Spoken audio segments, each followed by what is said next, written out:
hari abantu mwahoze mukizwa muhuye n'ibibazo Imana murayireka. Hari abantu mwahoze mukizwa mumaze kubona amahirwe Imana murayireka. Umuntu yakubwira Imana ukavuga ngo ariko iyo Imana ngo iyo Imana muhora muzana ngo Imana ntabwo gukeneye. Niba ari icyubahiro imisozi yaremye n'ijuru yaremye n'inyenyeri n'ibindi, icyubahiro izagikura hariya. Niba ari abo kuyiririmbira no kuyicurangira, abamarayika ifite baruta abatuye isi ubwinshi, bashobora kuyicurangira ikanibagirwa ko tubaho. Impamvu Imana itwitaho nuko ari Imana y'urukundo. Ubundi si yidukeneye, nitwe tuyikeneye.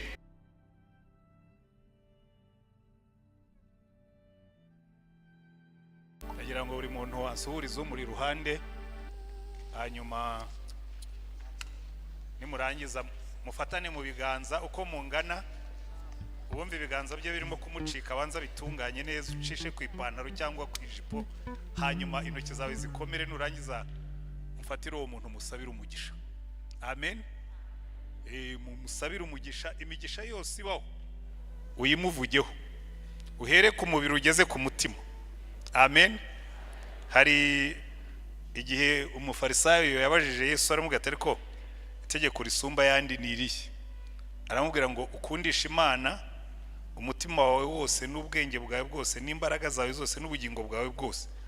Burya izo nivo zose uko ari enye umuntu agomba kuzigiramo umugisha. Kagira umugisha mu mubiri akaba muzima, kagira umugisha mu bitekerezo agatekereza neza, kagira umugisha mu mutima ntahangayike, kagira umugisha mu bugingo akava mu byaha. Ibyo bintu bine wabyujuje, ibindi bisigaye inyuma byose biza ari inyongera. Amen. Sabira uwo muntu uwo mugisha. Amen. Turagushimye Mwami Mana yacu, waduhaye isezerano ridakuka yuko ababiri cyangwa batatu nibaterana mu izina ryawe uzaba uri hagati yabo. Twe turabizi neza yuko nubwo tutakubonesha amaso uri hagati y'iri teraniro. Reka rero dukorere ibyo wasezeranije byose, imbaraga zawe zimanukira aha hantu.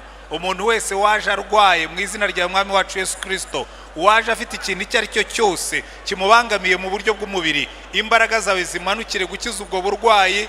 Zaba ari intege nke yaba yumva mu mubiri, bwaba ari uburibwe arimo kumva mu mubiri, reka imbaraga zawe zimanukire kumukiza indwara zo mu ruhu, indwara zo mu nyama, indwara zo mu mitsi, izo mu maraso, izo mu magufwa, izo mu misokoro, izo mu nda, izo mu mihogo, aho zaba ziherereye hose mu izina rya Mwami wacu Yesu Kristo.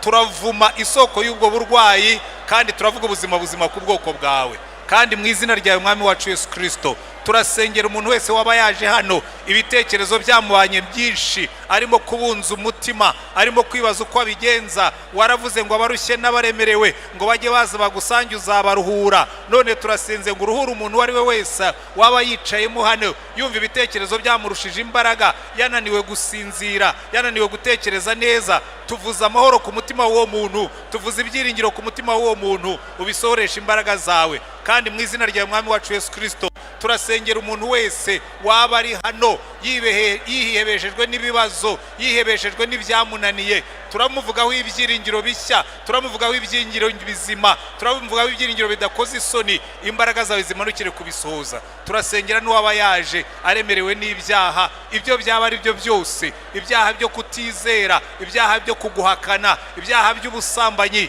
ibyaha by'ubusinzi, ibyaha by'ubujura n'ibindi byaha byose byaba biri hagati muri twebwe, bikurweho mu izina ryawe. Reka imbaraga z'umwuka wawe wera zigendagende hagati muri twebwe. Ijambo ryawe uriho umugisha kugira ngo ryere imbuto mu mitima yacu, kandi nurangiza uduhe umugisha rwose, tugendere imbere yawe dukiranuka, tunezeza umutima wawe. Wumve gusenga dusengeye aha ngaha, komeze kubana natwe, komeze gusubiza ibyifuzo byacu. Izina ryawe rishyirwe hejuru, ubwoko bwawe buhabwe umugisha. Mwuka wera rero genda hagati muri twebwe, ukomeze ukora umurimo wawe. Aba bantu bose bateraniye aha ngaha bahabwe umugisha, ntihagire n'umuntu n'umwe uza gusubira yuko yaje. Ko ni mu izina ryawe tubisabye Mwami wacu Yesu Kristo. Amen. Amen. Ntimugende, sinababwiye kugenda. Ndashaka ngo mwebwe mwicare. Ngiye gusaba worship team iduterere n'indirimbo njya numva. Tugiye kwiga inyigisho ivuga ngo umubonano uhindura ubuzima. Encounters, transformative encounters. Nashatse ikintu nahinduramo ijambo encounter. Ni umubonano, ni uguhura. bugahindura ubuzima. Indirimbo ivuga ngo Uwiteka Imana mure yangiriye neza. Aha, mwayimenye. N'abandi muyizi nimushaka muhagurukiye tubanze tuyiririmbeho hanyuma. Yes. Hallelujah, hallelujah, hallelujah.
guhura n'Imana ugahindurirwa ubuzima. Haleluya. Amen. Byari bitangiye gushyuha cyane, ariko ngo akaryoshye ntikaguma mu itama, ugomba kugera aho ukamira hanyuma ugakomeza ukagenda. Amina. Uyu munsi dutangiye urutonde rw'inyigisho z'abantu bagiye bahura n'Imana bikabahindurira ubuzima. Haleluya. Nkunze kubibwira abantu, kimwe mu bintu bijya bintangaza ni umuntu umbwira ko yahuye n'Imana ubuzima bwe ntibuhinduke. Nubona umuntu ukubwira yuko yahuye n'Imana ubuzima bwe ntibuhinduke, ujye wibaza uko byamugendekeye, kuko hari ikintu kiba kitarakoretse neza. Kuko iteka ryose iyo uhuye n'Imana birahinduka iburyo cyangwa ibumoso, mu buryo bumwe cyangwa ubundi, ariko ugomba guhinduka. Nimureba muri Bibiliya muzabona abantu bose bagiye bahura n'Imana ibintu byarahindukaga. Ariko hari igihe duhura n'idini, ahubwo ni nacyo kibazo abakristo benshi bafite.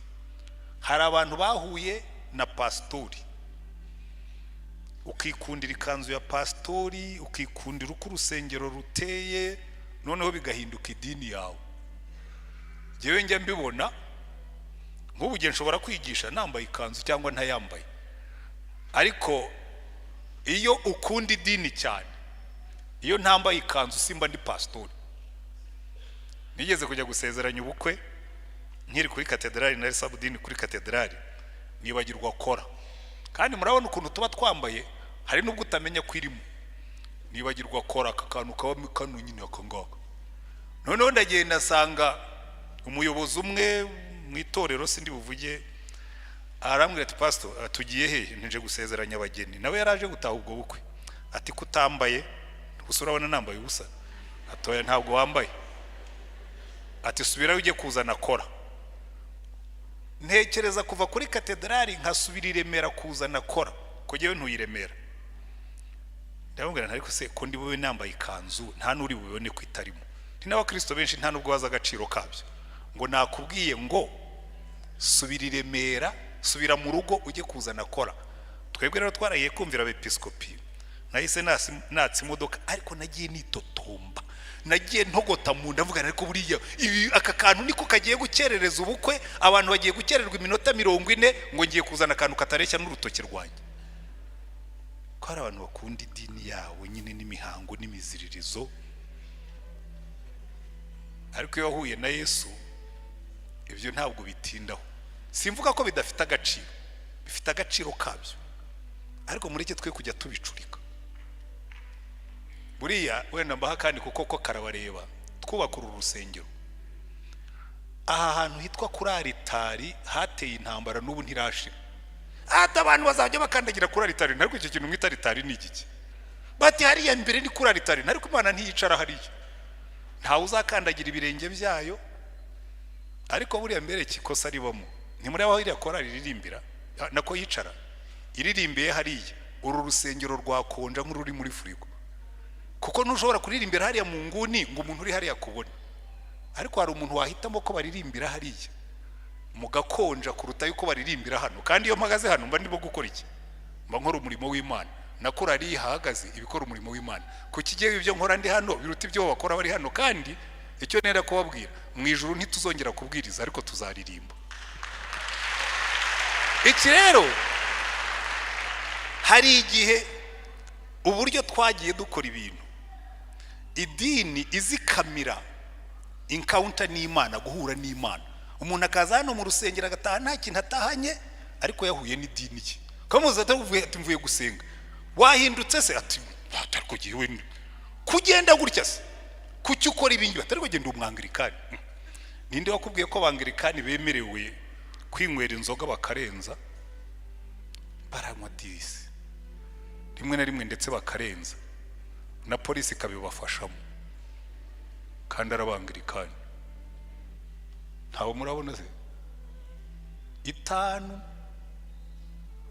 kandi asenga ku cyumweru. Icyo biba bivuga ni iki? Biba bikubwira ngo uyu muntu yahuye n'idini, ntiyahura n'Imana. Kandi muzitegereze, nkunda kubibwira abantu, nimureba muri Bibiliya muzabona izo kategori ebyiri z'abantu. Reka mbanze mbaye kategori imwe y'abantu bahuye n'idini. Buriya abafarisayo n'abanditsi n'abatambyi bakuru bari ba specialiste b'ibyo bintu. Umunsi bafata Yesu bakamujyana kumubamba, ubu Kristo bwari bwahuye n'idini. Kuko Yesu baramufashe, ikosa rya mbere, ibintu byose bakoze kuva bamufata kurinda bamubamba byavuguruzaga imico n'imyitwarire y'umuntu uz'Imana. Uretse n'imico n'imyitwarire y'umuntu uz'Imana, byanavuguruzaga n'imico n'imyitwarire y'umuntu uz'amategeko. Icya mbere ubundi mu bihugu byose nta muntu bajya bafata nyuma ya saa sita y'ijoro. Niyo polisi yabigushaka igomba kuza hakeye, kuko ubundi iyo ugiye gufata umuntu mu gicuku kereka ari ibandi ari umwicanyi bavuga, ariko n'icyo gihe utegerereza hanze ukaza kumufata bukeye. Ntabwo ushobora kuzana perikizisiyo mu rugo rw'umuntu saa sita y'ijoro. Aho bazabikora n'aho babikoze n'uwabikora, abatambyi bakuru barabikoze, ariko bari babizi yuko mu mategeko ya Isirayeli hari itegeko bari bishe. Kandi impamvu babikoze nuko bagombaga kwihutisha umuhango w'idini witwa Pasika n'isabato.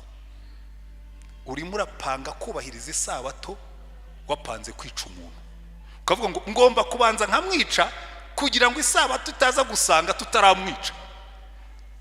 Ahubwo murabyumva, tugomba kubikora tukabirangiza kare kugira ngo isabato itaza gusanga tutararangiza kumwica.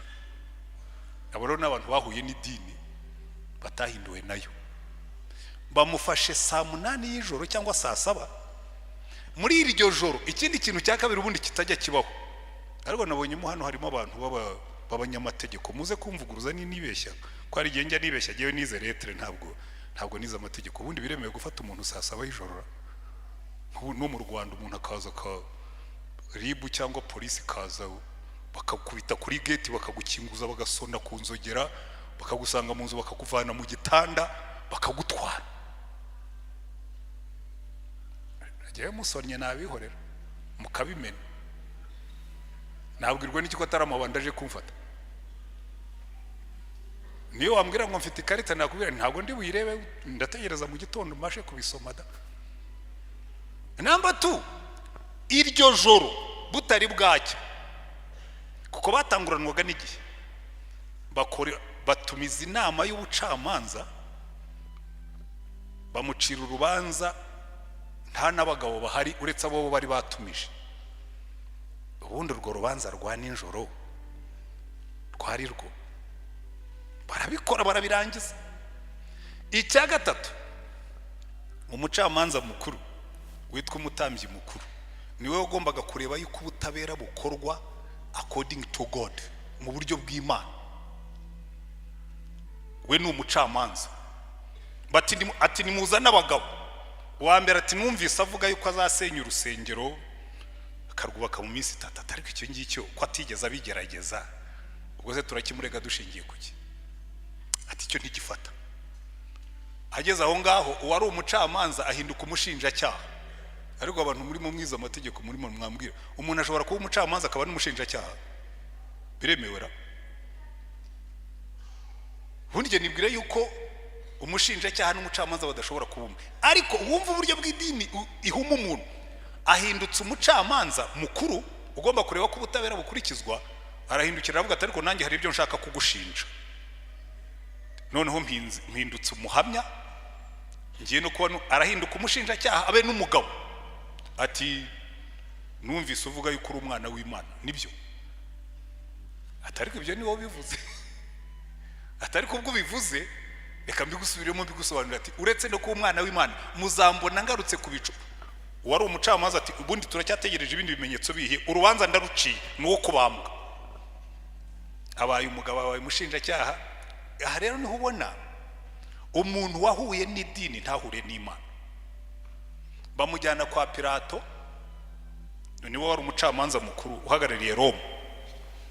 Aramugenzura, arasohoka aravuga ati ariko mwabagabo mwe murabizi uyu muntu ndamugenzuye sanga nta cyaha yakoze, mu byo mwambwiye byose nta cyaha mubonyeho. Abatambyi bakuru atariko uri muradukerereza nibigeza saa 9 uyu muntu araba atakibambwe kandi turashaka yuko uyu munsi udasiga atabambwe. Baragenda bakora inama babwira abaturage ati mwigaragambye muvuze induru muvuge ko uyu muntu agomba gupfa, natwe turabishimangira tumutera ubwoba tumubwire ko natamubamba tuzabipotinga kwa Kaisari. Hanyuma Pilato arabireba baravuga ati okay, ubundi ndinda ajya mu makimbirane ku yari mwene wanyu akaba ari mwe abayobozi b'ubu bwoko, yandika igipapuro yagishije ati mugende mu mubambe, ariko jewe ndakarabye nta cyaha namubonyeho. Baratinyuka baramujyana baramubamba, barangije babwira Pilato, baramubwira ngo kandi saa 9 iyi mirambo igomba kuba yamanutse kuko nimugoroba turatwubahiriza isabato. Bisha amategeko, bagambaniye umuntu, bamubeshyeye, bateje imyigaragambyo mu mujyi, ariko nimugoroba bagomba kubahiriza isabato. Ubu ni ubuzima bwahuye n'idini butahuye n'Imana. Kandi abantu benshi, umubare munini wabo twita abakristo, nabo ngabo bahuye n'idini, barabatijwe, barakomezwa, bafata igaburo ryera, ariko barasambana, baragambana, barica. Ni nacyo cyabyaye igihugu nk'icyo dufite cy'u Rwanda. Muri 94 miliyoni y'abantu yarishwe mu gihugu gifite 90% by'abantu bitwa abakristo, abanyedini bafite ubuzima butahindutse. Nuno munsi ariko kuko ndicara nkabona umuntu araje ati jewe rero pastori ni ati sinkibyumva kimwe n'umugabo wanjye, ati ndashaka kukubaza byemeye uko umurokore atandukana n'umugabo cyangwa n'umugore? Nkabubwira ndekada, niba ukiri umurokore ntabwo ari wowe uzatera intambwe ya mbere yo gutandukana n'umugabo. Niba ukiri umurokore ntabwo ari wowe uzatera intambwe ya mbere yo gutandukana n'umugore. Kubera iki? Abantu mukakubaza ngo abarokore babiri bashobora gukora divorce. Oya, ntabwo abarokore babiri bashobora gukora divorce. Kugira ngo mukore divorce muri abarokore babiri, umwe muri mwebwe aba yahinduye, yabaye umupagani. Bisaba yuko umwe muri mwebwe aba umupagani, naho ubundi nta nzira mwabona mucamo mujya muri divorce muri abarokore babiri. Ngaho nimubisobanurire, waca hehe? Wararahiye, uri umurokore, warahiye imbere y'Imana bavuga ngo uyu mugore nzamukunda mu byiza no mu bibi, arwaye cyangwa ari muzima, mu bukire no mu bukene, n'umugabo akarahira atyo, mwarangiza mukavuga ngo tuzabana karamata, nanjye nkashyiraho ikimenyetso nkavuga ngo bazabana karamata, mwarangiza ngo muracyara abarokore babiri bari muri divorce. Umwe muri mwebwe cyangwa mwembi muba mwavuye mu kubaha Imana, mwasubiye mu idini. Abantu rero bahuye n'Imana, kimwe mu bintu bibaranga barahinduka. Niba wicayemo hano utarigeze ugira igihe uhinduka, niba wicayemo hano nta gahunda ufite yo guhinduka, ubwo uri umunyedini, ntabwo wahuye n'Imana. Kuko iyo wahuye n'Imana nta nubwo uhinduka uwo munsi gusa, uba utangiye urugendo rwo guhinduka kuzarinda upfa. Jye maze imyaka 43 nkizwa, ariko n'ubu ndacyahinduka. Kuko Bibiliya iratubwira ngo tugomba guhinduka tugasa na Yesu. Nuno munsi nanjye sindasa na Yesu nkuko mbishaka, ndacyari mu rugendo rwo guhinduka. Haleluya. Bigenda bite rero iyo umuntu yahuye n'Imana? Nimureba mu isezerano rya kera tubona ingero nyinshi. Mose yahuye n'Imana imbere y'igihuru cyaka umuriro, amateka yahita ahinduka. Umwanya yahagaze imbere y'igihuru cyaka umuriro, yahagaze ari umushumba w'intama za Yetiro, yahavuye atwaye inkoni y'Imana, yahindutse umucunguzi w'ubwoko bwa Isirayeli, agiye kubuvana muri Egiputa. Haleluya. Umukozi w'Imana Yesaya yahuye n'Imana, arabyiyandikira mu gice cya 6 cy'igitabo cya Yesaya, aravuga ngo umwaka umwami Uziya yatanzemo, ngo nabonye umwami Imana mu rusengero. Ukibaza atari ko ubundi ko Yesaya yari umuhanuzi ahanurira Isirayeli, iyo myaka yose yayimaze ahanura te atarahura n'Imana? Yari afite umuhamagaro ariko atarahinduka. Kandi burya umuntu wahuye n'idini ye atahuye n'Imana, nshobora kuba umupastori ndi umwangirikani mwiza pe, nkajya mbwiriza.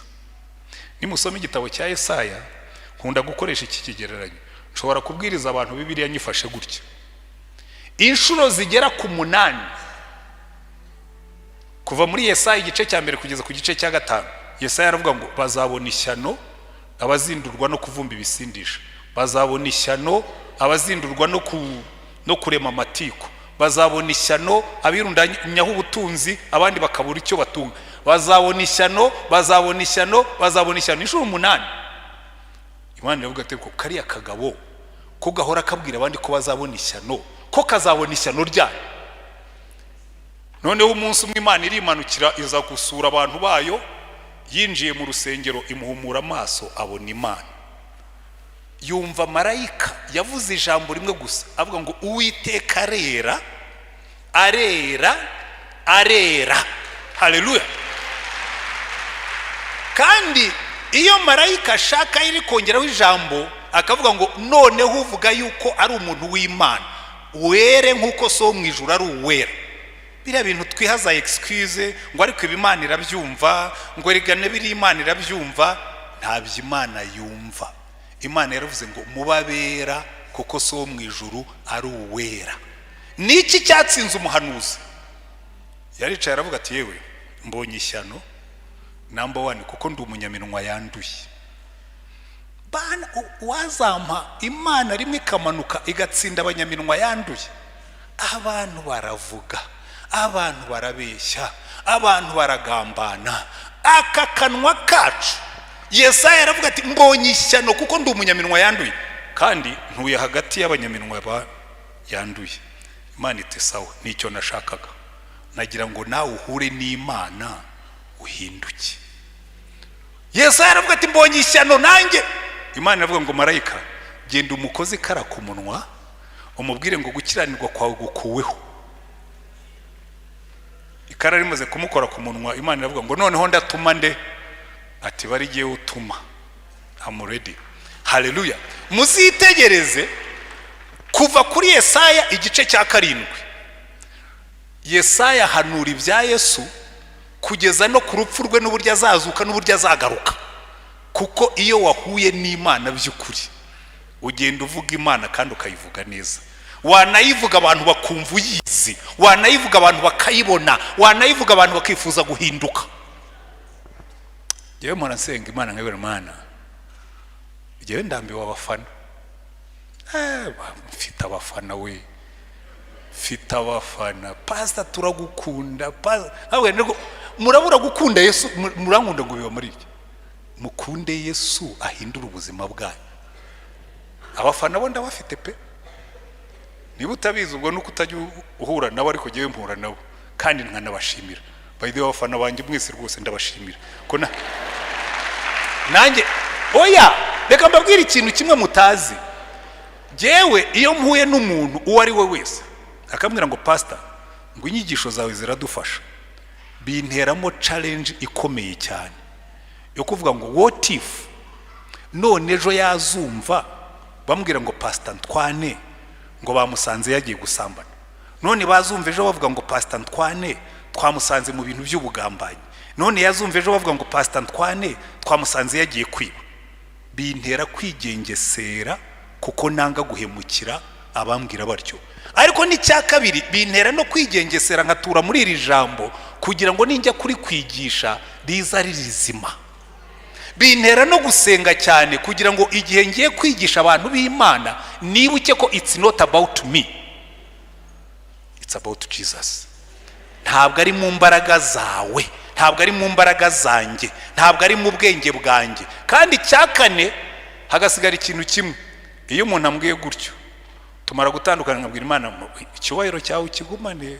Biriya sijyo bivuze, jya wibuka guha Imana icyubahiro cyayo, kuko ushobora kugera aho ngaho ukajya wibomba ukumva uri kabutinda, ukumva uri akandare, ugatangira no gushaka abakurinda ngo abantu batazakuroga.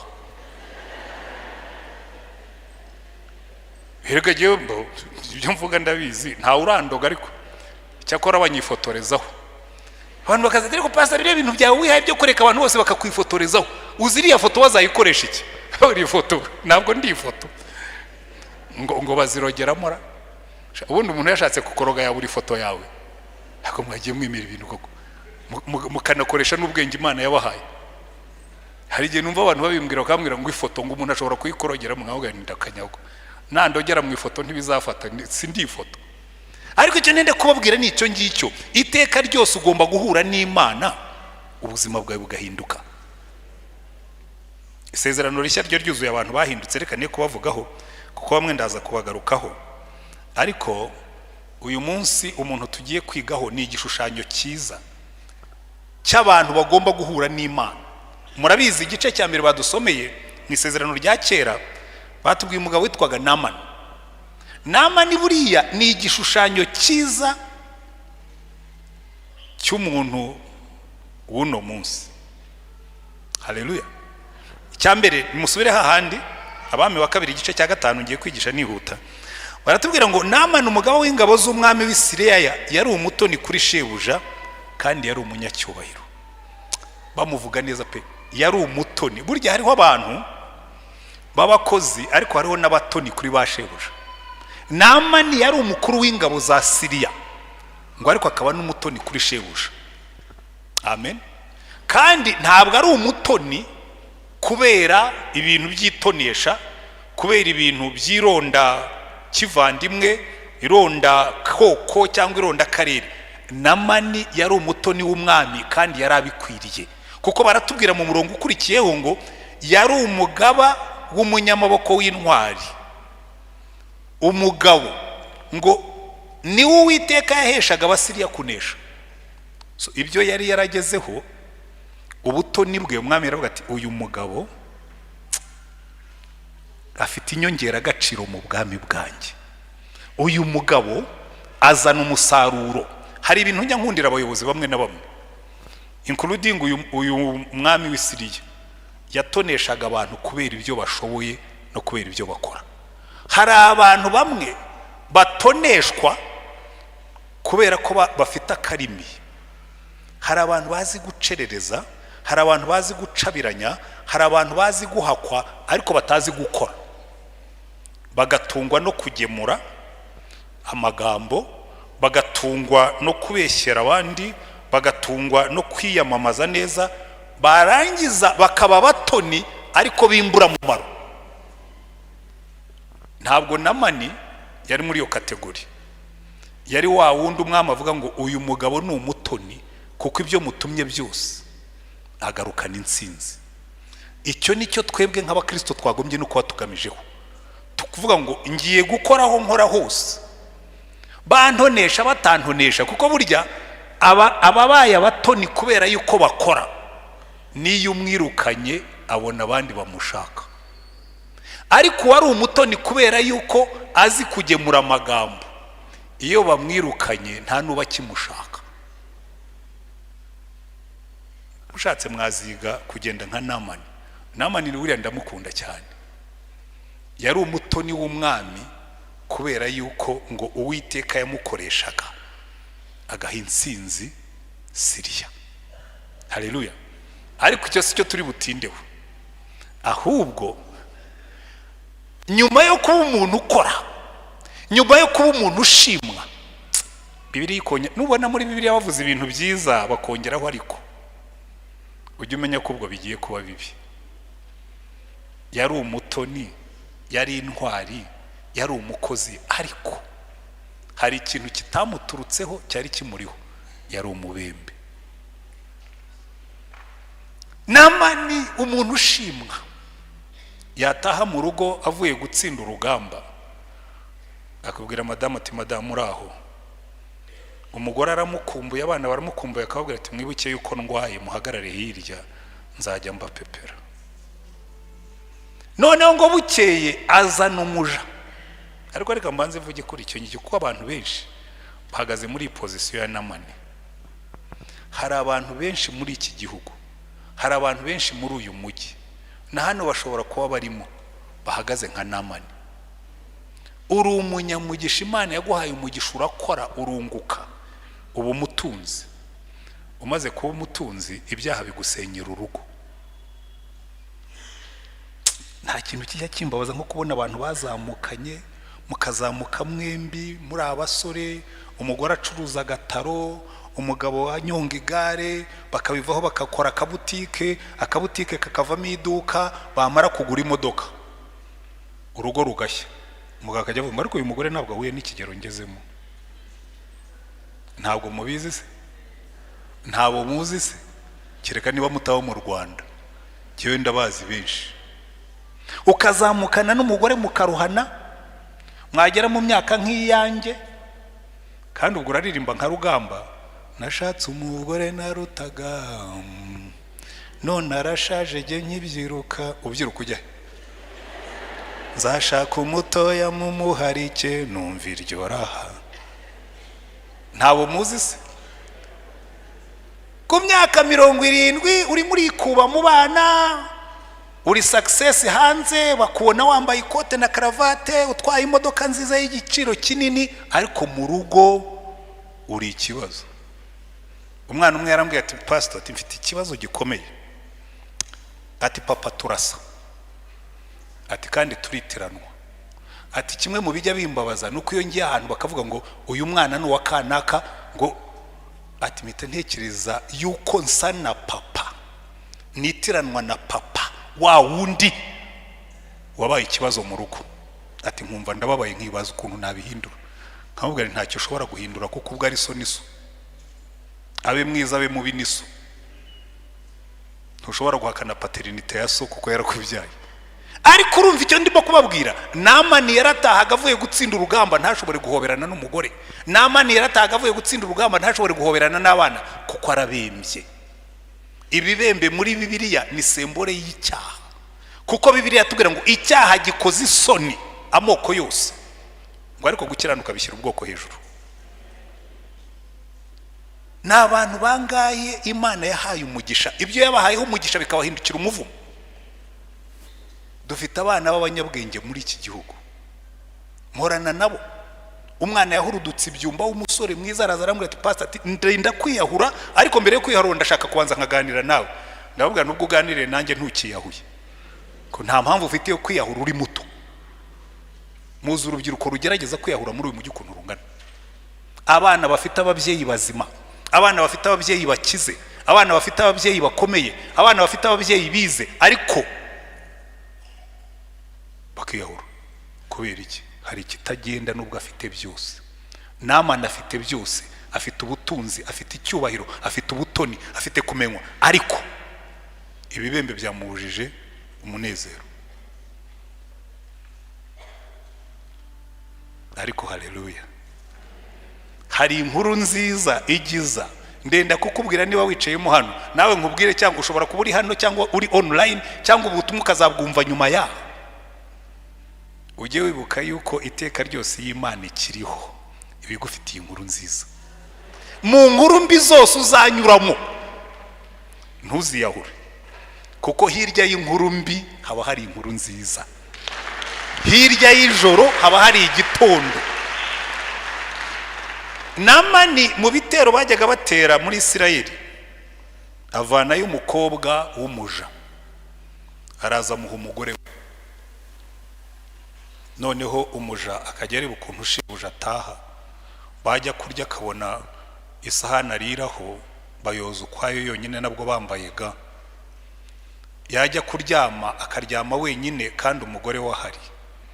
Yataha avuye hanze abana ntibamuramutse, umuja aravuga ati ariko bambe databuja uyu nguyu akeneye kumva inkuru nziza. Ndashaka kubwira umuntu wese ushobora no kubaza umuntu nk'uwo, mubere nk'uriya muja. Ugenda umubwira utari ko reka nkubwire, nubwo urugo rwawe rurimo gusenyuka, nubwo ubuzima bwakunaniye, nubwo ingorane zawe nyinshi, ariko hari ibyiringiro. Haleluya. Yewe nyankunda uwo mwana waje akambwira ati mbere yo kwiyahura ndashaka ko tuganira, n'ubu arahari. Yabivuyemo nyine asubirana ibyiringiro, kuko hari inkuru nziza y'ibyiringiro niyo ubuzima bwaba bumeze bute. Namani umuja aramubwira ati iwacu i Samariya hahandi aho wavuye ukankurayo, iwacu hariyo umuhanuzi ugiyeyo, ibi yabishyiraho iherezo, kuko dufite Imana itanga ibisubizo. Ikikwereka ko Namani yari yihebye, ubundi reka mbereke. Nk'ubu wicaye mu rugo, umukozi wawe mu rugo akakubwira ati rwose iwacu mu cyaro hari umuganga w'umuhanga ushobora kukuvurira iyi ndwara. Abenshi twamuregagashe ibintu dogiteri w'i Kanombe atabonye, dogiteri wa Faisal ntabibone, uwo muganga w'iwanyu hirya yo mu cyaro mu bitaro byo muri clinique yo mu cyaro niwe wavura indwara yanjye. Ariko kubera ko namani yari ihebye aravuga ati nuwanjyana hehe najyayo mpfa kubona ibyiringiro by'uko nshobora gukira. Namani aragenda abwira shebuja ati bandangiye yuko i Samariya hashobora kuba ari umuntu wavura indwara yanjye. Afata urwandiko ararwandika, kuko umusirikare mukuru, umukuru w'ingabo z'igihugu icyo ari cyo cyose ntashobora kujya mu kindi gihugu adafite rekomandasiyo ya shebuja ngo banababwire bati uyu musirikare wacu ntabwo aje kurwana, aje kwivuza. Burya abasirikare bagira amategeko abagenga, ngira ngo kuva kera kose. Sinzi ko nina hanga hari umusirikare w'u Rwanda w'umwofisiye wenda w'umumeja cyangwa w'umukoroneri wakwifata akajya gutembera akajya gusura bene wabo Bugande batabanje kubisabira uruhusa. Shebuja yandika ibaruwa aramuga ati utware iki kibari cyawe, ariko utware n'iyi baruwa uyishyira umwami w'i Samariya w'Isirayeli, umubwire ngo nkoherereje umugaragu wanjye Namani ngo mumuvuze ibibembe. Ariko uburyo yayanditse byari bimeze nk'aho umwami w'i Samariya ari uzamuvura. None baragenda agezeyo, umwami w'i Samariya nawe umuja yarazi Imana, ariko umwami w'Isirayeli nta Mana ye azi. Kuko urwandiko rwaragiye, reba umurongo wa 5 aravuga ngo haguruka ugende nanjye ndandikira umwami w'Abisirayeli urwandiko. Namani ahera ko aragenda ajyana itaranto z'ifeza 10 n'ibice by'izahabu 6,000 n'imyambaro yo gukuranwa 10, ashyira umwami w'Abisirayeli urwo rwandiko rwari rwanditsemo ngo nuko rero urwo rwandiko nirukugeraho mwoherereje umugaragu wanjye Namani ngo umukize ibibembe. Umva igisubizo cyavuyemo. Umwami w'Abisirayeli amaze gusoma urwo rwandiko ashishimura imyenda yaravuga ati ariko uwo mugabo kunyoherereza umuntu ngo muvure ibibembe nige Mana yica kandi kabeshaho, nuko nimutekereze ndabingize mumenye ko ari ukunyendereza. Warimo aranshaka w'impamvu ngo ashoze urugamba hano. Noneho Elisa umuntu w'Imana yumvise ko umwami w'Abisirayeli yashishimuye imyenda ye, amutuma ati niki gitumye ushishimura imyenda yawe? Mureke nsange aramenya ko muri Isirayeli harimo umuhanuzi. Haleluya. Tekereza kumva umuja azi ko muri Isirayeli hari Imana, umwami wa Isirayeli akaba atabizi. Ariko kenshi niko bimera, twebwe ab'Imana yazamuye ikadushyira hejuru, ikaduha ubutunzi, ikaduha icyubahiro, ikaduha ubwenge. Ibyo bintu bitatu bikunze kudufungira kwegerana n'Imana. Iyo maze kubona doktora barya ibyo bintu by'Imana muba muvuga ngo ibintu by'abantu babaswa baraho ngaho. Iyo maze kubona mfite amafaranga yanjye nshobora kurya nkahaga, nkagenda mu modoka niguriye yanapfa nkagura indi, ibyo bintu by'Imana muba muvuga ni ngombwa. Muzitegereze, iyo niyo ndwara ikunze kubaho ku isi yose. Umwami wa Isirayeli ntabwo yarazi ko muri Isirayeli hari Imana igivura ikavura n'ibibembe. Ashishimura imyenda yashoboraga kuvuga ati okay, genda ujye kureba umuhanuzi hariya, ibi nibo babikora. Ariko ngo ashishimura imyenda ye atangira kuvuga ati baranshaka w'intambara. Waba wicayemo hano nawe umeze nk'uyu mwami wa Isirayeli? Kuko uriya mwami wa Isirayeli ga yakundaga idini yabo, kuko buri mwaka yagombaga no kujya gutamba ibitambo kandi yarabikoraga, ariko ntabwo yarazi Imana. Ariko reka mbabwire y'Abanyarwanda, Abanyarwanda buri munyarwanda utazi Imana arantangaza. Umunyarwanda utubaha Imana genda namutinya, kuko reka mbabwire bamwe Imana yabakuyeyo bari baranyanyagiriye barahungiye. Hari ahantu muri Bibiliya ivuga ngo nabazanye ku mababa yanjye nk'ikizu gitwaye abana bacyo. Imana iratuzana irongera idutuza iwacu. Abandi banyuze mu bikomeye babona urupfu. Buriya umuntu wese wabaye umusirikare, kandi hano barimo umuntu wambwira ngo yarwanye intambara y'inkotanyi akava muri 90 akageza 90 dahera mu 2000 na atarahuye n'urupfu, yambwira aho yanyuze. Uzi guhura n'urupfu rukagusuhuza, abari bagukikije bagapfa wowe ugasigara, ukajya usigara uvuga ngo ngewe ndi igitangaza. Bombe ntigira ibitangaza, isasu ntirigira ibihangange. urya munsi wasigaye wagomba kumenya ngo hariho Imana yaturinze. Twe twabaye ino, nabonye urupfu rushinyitse amenyo, narubonye ndi umwana rumeze nk'impiririmo imisumari, ubundi narubonye ndi umusore rusa n'ibisongo, ubundi ruza noneho rufite n'amagoronade n'imbunda n'impiri n'ibindi byose, ruransuhuza rurangije ruragenda. Kubera iki? Hari Imana yari ihagaze hagati yanjye na rugo, ndacyari. Nzavuga Imana nabonye, uzambwira ko iyo Mana atayumva nzamubaza aho yari ari cya gihe twahuraga n'urupfu, Imana ikaruturinda. Mujye mureka tuvuge Imana twabonye, twarayibonye igenda, twarayibonye. Ariko rasi twajyaga turirimba cyara turi mu nkambi byumba, Mwami Yesu narakubonye ukuboko kwawe, kuri stade narakubonye. Twarateraga aho twagiye tunyura hose, tuhura n'urupfu dukuramo, tukaza kugeza aho yatorokoreye ikadusubiza iwacu. Twarayibonye.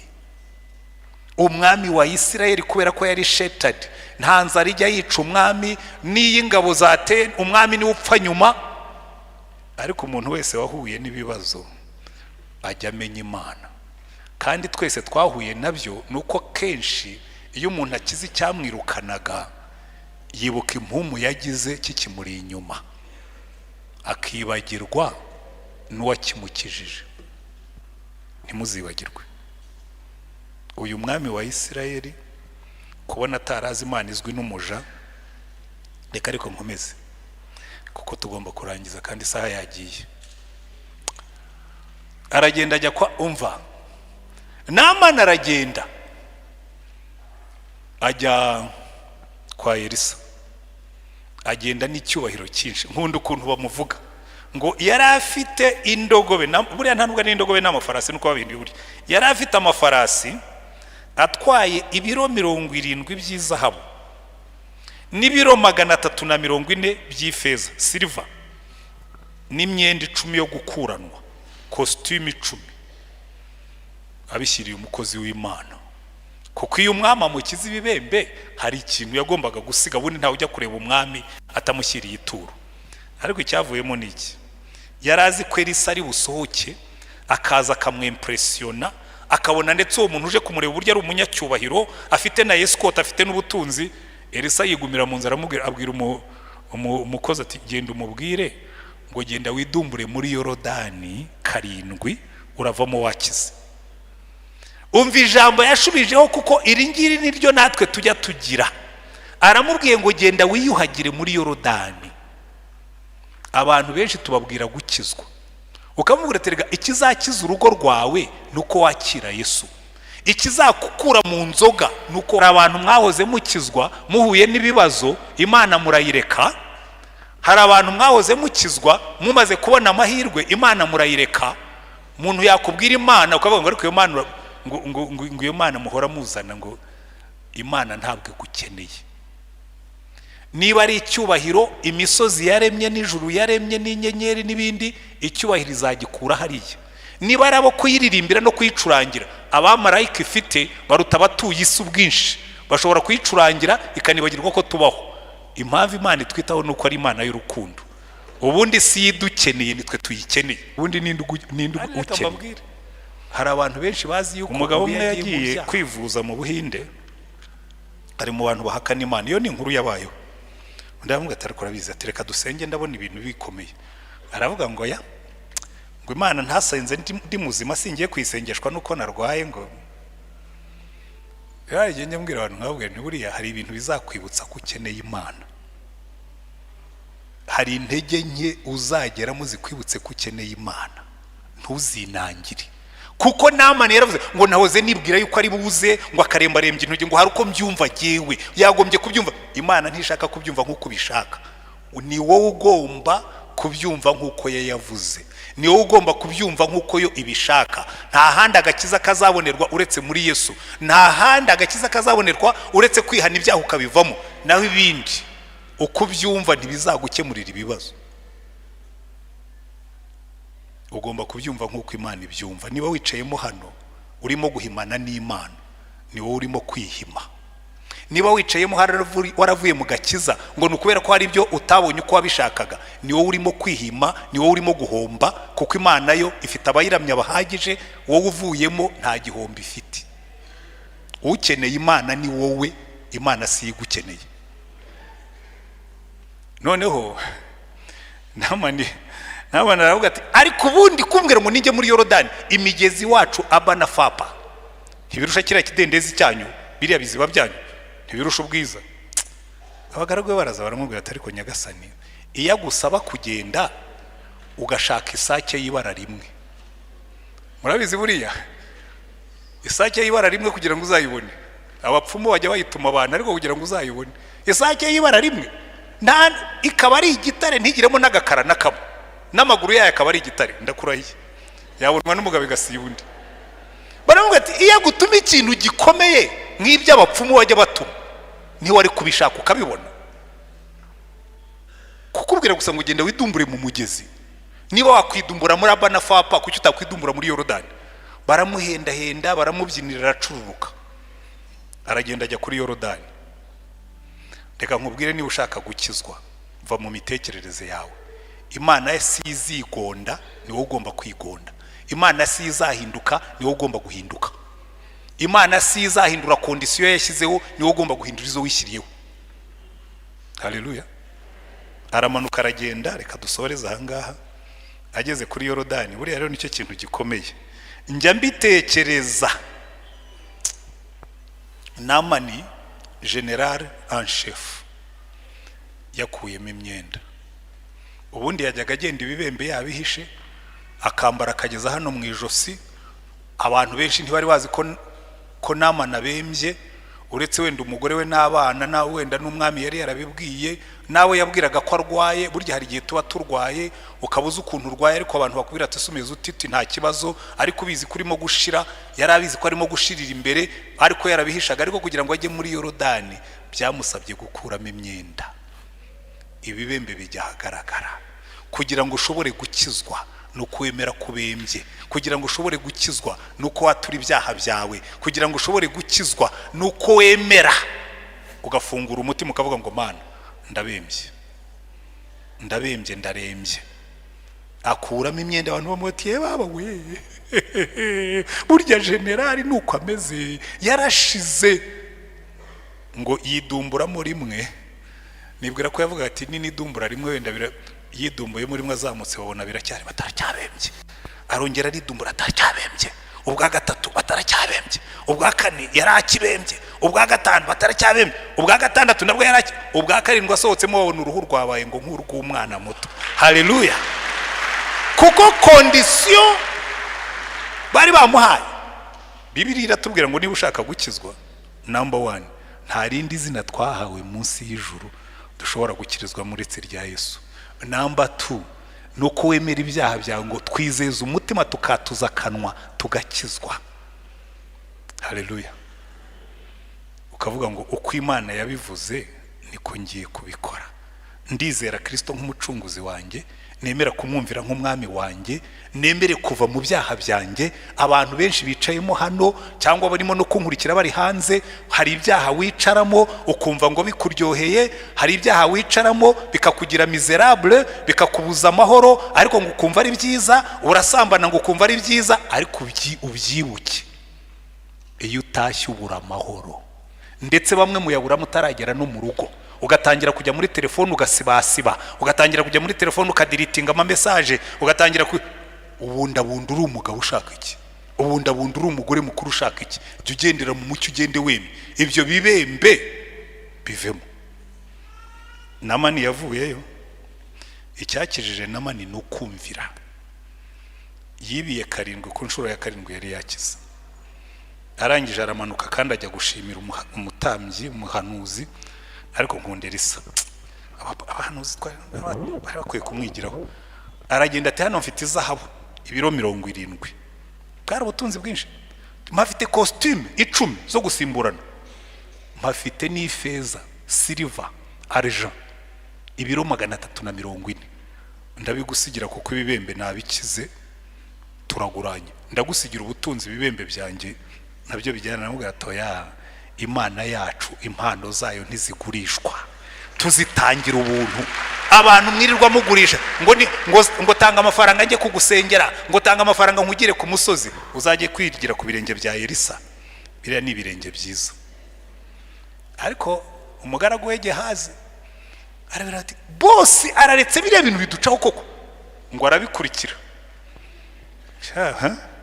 Abuzukuru ba Gehazi muzagarukana ibibembe. Ngo yaragiye agarukana ifeza n'imyenda yo guhinduranya. Ariko Elisa amuvugije ati Gehazi wari wagiye hehe? Ati naho nagiye. Ati kandi nakubonye ukurikiye wa mugabo. Ati mirindi yawe sinayumvaga se? Ati ibibembe bya Namani uburi uko usigaranye ubutunzi bwe n'ibibembe urabisigaranye, ngo ahita sesa ibibembe ngo arinda apfa. Ariko reka aho twe kuhagera kuko Gehazi tuzamwigisha undi munsi. Reka twigumire kuri Namani wumviye Imana. Arangije ava mu gusenga ikigirwamana cya Rimoni, aramubwira ati umva ndakubonye nyemerera ubwo udasigaranye ifeza yacu, ngewe reka ntwari ibitaka by'iwanyu bijye binyibutsa ko hari Imana ya Isirayeli yankijije. Ibi bitaka ndabitwara, niba yarubatse umugina, niba yarakozemo rukarakara kazubakisha inzu, icyo nzi nuko ngo yatwaye ibitaka byo muri Isirayeli ngo bijye bimwibutsa aho yakiriye. Haleluya. Hanyuma arangije aravuga ati kandi guhera uyu munsi nta yindi Mana nzongera kuramya uretse Imana nyamana, Imana ya Isirayeli, atari ku iyo Mana ijya imbabarira, kuko nsubiye iwacu ndacyari general en chef. Data buja najya kuramya ikigirwamana Rimoni nkamuherekeza, kuko nige ushinzwe escort, nkinjira mu nzu ikigirwamana, Imana ijya imbabarira kuko sicyo kizaba kinjyanyeyo, nzaba njyanyweyo n'akazi. Hari aho akazi kawe kazakujyana ujye ujyayo kuko uri mu kazi, ariko wibuke yuko ufite Imana. Haleluya. Reka rero dusenge Imana. Ariko niba wicayemo hano uyu munsi nawe ibibembe byawe bikubujije amahoro, kuko twese tugira ibintu dukora bikadusenyera, bikatwangiriza, bikaduhombya, bikatwihebesha. Niba wumvise umwuka hari ibyo akubwira atari ko biriya bintu nawe ukeneye kumanuka mu maraso ya Yesu, wogejwe na Yesu, watunganijwe na maraso, hari ubwo yakuhagije amaraso, mbese imyambaro yawe. Niba wicayemo wumvise umwuka w'Imana avugana nawe ko uyu munsi ari wo munsi wawe, umunsi wo guhindurirwa amateka, umunsi wo guhura na Yesu akaguhindurira ubuzima, uzamura ikiganza umubwire ngo mwami Yesu, nkuko Namani yaciye bugufa akareka ibitekerezo bye byose n'imyumvire ye yose, nanjye ndaje kandi nje ukundi. Dusenge Imana. Niba urimo, turagushimye mwami wacu Yesu Kristo, ibi biganza bizamutse imbere yawe n'ibyo abantu bakwemerera ko hari ibyo ugomba guhindura mu buzima bwawe. Ntabwo turi bubaze buri muntu ngo n'icyo ushaka ko gihinduka, ariko ureke babikwemerera. Uko Namani yakuyemo imyenda akemera ko abantu babona ibibembe bye, bagufungurira umutima wabo ibibihebesheje, ibibateje amahoro make, ibibabujije umutekano. Mwami Imana, uyu munsi ibyo bari bukwegurire byose, uko Namani yamanutse muri Yorodani akazamuka uruhu rwe rwabaye rushya, nabi imitima yabo ibe mishya ku bwawe mwami Yesu. Ubejesha amaraso yawe, nurangiza ubakomeresha imbaraga z'umwuka wawe wera, nurangiza ubakomereze mu nzira zawe, be kugira iyindi Mana bazongera gusenga, be kugira ikindi bazongera kwishingikirizaho. Imbaraga zawe zibane nabo Mana. Wumve gusenga dusengeye aha ngaha mwami Yesu, urambura ibiganza byawe, ufate ibiganza byabo, umugisha wawe ubamanukireho. Uko Namani yatashye wabanezerewe, abariko nabo bataha banezerewe kuko bahuye nawe. Izina ryawe rishyirwe hejuru, ubwoko bwawe bunezerwe, ko ni mu izina ryawe dusabye mwami wacu Yesu Kristo.